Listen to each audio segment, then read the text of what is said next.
So, ప్రపంచ మార్కెట్‌లు అంటే మిడిల్ ఈస్ట్‌లో యుద్ధం యొక్క భయాలైతే మార్కెట్ పైన ఖచ్చితంగా ఉన్నాయి. సో, మార్నింగ్ స్టార్ట్ అవ్వడమే గ్యాప్ డౌన్‌తో స్టార్ట్ అయిన మార్కెట్ అదే విధంగా నెగెటివ్‌లోనే కొనసాగడం అయితే మనం అబ్జర్వ్ చేయొచ్చు. ముఖ్యంగా స్ట్రెయిట్ ఆఫ్ హార్మోజ్ అంటే మళ్ళీ అంటే క్లోజ్ చేస్తున్నామని చెప్పేసి ఇరాన్ అనౌన్స్‌మెంట్ చేయడంతో మార్కెట్‌లో అయితే మళ్ళీ ఒక్కసారి ఉలిక్కిపడ్డదని చెప్పాలి. ఇంచుమించు 5,00,000 కోట్లు ఆవిరైపోయినాయి ప్రెజెంట్ అయితే చూస్తే. ఇండిసెస్ కూడా చాలా నెగెటివ్‌లోకెళ్ళడం మనం అబ్జర్వ్ చేయొచ్చు. ముఖ్యంగా నిఫ్టీ చూస్తే ప్రెజెంట్ 0.78% అంటే ఇంచుమించు 1% అయితే పడిపోయి 23,915 దగ్గర ప్రెజెంట్ కొనసాగుతుంది. బీఎస్‌సీ సెన్సెక్స్ వచ్చేసి 0.73% ఇది కూడా పడిపోయింది. 566 పాయింట్లు మైనస్‌లో ఉంది. 76,527 దగ్గర క్లోజ్ అవ్వడం జరిగింది. నిఫ్టీ వచ్చేసి కూడా నిఫ్టీ 500 కూడా 0.8% క్లోజ్ అవ్వడం మనం అబ్జర్వ్ చేయొచ్చు. తర్వాత నెగెటివ్‌లో ఉంది. ఐటీలో అయితే బాగా డ్రాగ్ కనిపించింది. ముఖ్యంగా 2% అయితే ఐటీ డ్రాగ్ అయిందనేది మనం చూడొచ్చు. బ్యాంక్ నిఫ్టీ కూడా 1% అయితే డ్రాగ్ అయిపోయింది. 57,331 దగ్గర ప్రెజెంట్ క్లోజ్ అవ్వడం మనం అబ్జర్వ్ చేయొచ్చు. మిడ్ అండ్ స్మాల్ క్యాప్‌లు కూడా అన్నీ కూడా నెగెటివ్‌లోనే క్లోజ్ అవ్వడం మనం అబ్జర్వ్ చేయొచ్చు. ముఖ్యంగా మెయిన్ కారణం మనం ఒకటి అబ్జర్వ్ చేస్తే స్ట్రెయిట్ ఆఫ్ హార్మోజ్ అనేది అంటే యుద్ధం ముగిసింది. శాంతి చర్చలు అయిపోయాయి. పీస్ డీల్ కుదిరింది. సో, ఖచ్చితంగా మళ్ళీ అంటే నౌకల రాకపోకలైతే మళ్ళీ స్టార్ట్ అవుతుండడంతో అంటే కొంచెం రిలాక్స్ అవ్వడం జరిగింది ప్రపంచ దేశాలు. తర్వాత బ్రెంట్ క్రూడ్ ఆయిల్ కూడా తగ్గించడం మనం అబ్జర్వ్ చేయొచ్చు. సో, ఓవరాల్‌గా అంటే మంచి గుడ్ వైబ్స్ వస్తాయని అనుకునే టైంలో మళ్ళీ ఇరాన్ ఈరోజు మార్నింగ్ అయితే ఒక స్టేట్మెంట్ చేయడం మనం అబ్జర్వ్ చేయొచ్చు. ముఖ్యంగా ప్రెజెంట్ స్ట్రెయిట్ ఆఫ్ హార్మోజ్ మళ్ళీ మూసేస్తున్నామనే ఒక స్టేట్మెంట్ అయితే రావడంతో మార్కెట్‌లు అయితే డీలా పడిపోయినాయి.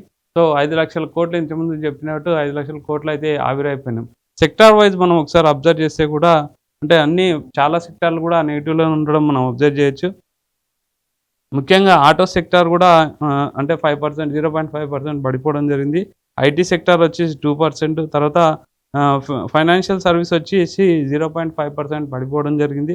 తర్వాత నిఫ్టీ ఫార్మా ఒకటి కొంచెం అంటే పర్ఫార్మెన్స్ మూవ్‌మెంట్ అయితే మంచిగుందని చెప్పొచ్చు. సో, ఓవరాల్‌గా ప్రెజెంట్ మెటల్‌లో అయితే ఇంచుమించు 4% డ్రాగ్ అయితే మనం చూడొచ్చు. తర్వాత నిఫ్టీ మీడియాకి సంబంధించి 2% తర్వాత ఎనర్జీకి సంబంధించి కూడా 2% ఈ విధంగా అన్ని సెక్టార్‌లు కూడా ఈరోజు నెగెటివ్‌లో ఉన్నది. ఒక ఫార్మాకి సంబంధించిన సెక్టార్ మాత్రం మంచి మూవ్‌మెంటం అయితే మనం చూడొచ్చు.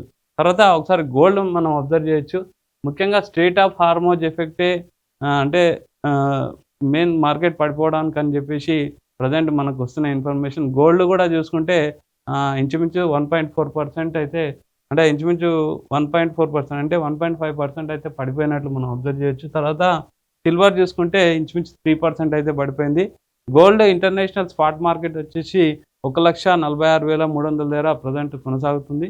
తర్వాత సిల్వర్ వచ్చేసి 2,27,830 పర్ కేజీగా ప్రెజెంట్ అయితే ఇంటర్నేషనల్ గోల్డ్ మార్కెట్ పరంగా చూస్తే అంటే మార్కెట్ అంటే గోల్డ్ కూడా డ్రాగ్ అయిపోయినాయని చెప్పాలి.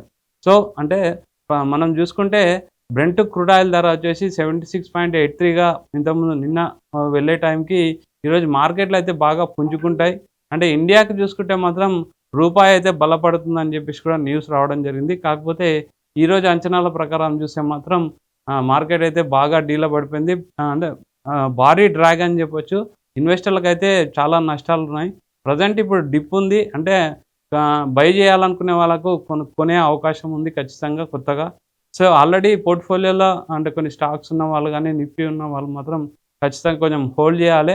కొద్దిసేపు అంటే కొన్ని రోజులైతే టైం పడుతుంది. మార్కెట్ ఇంకా టీ జంక్షన్‌లో ఉంది.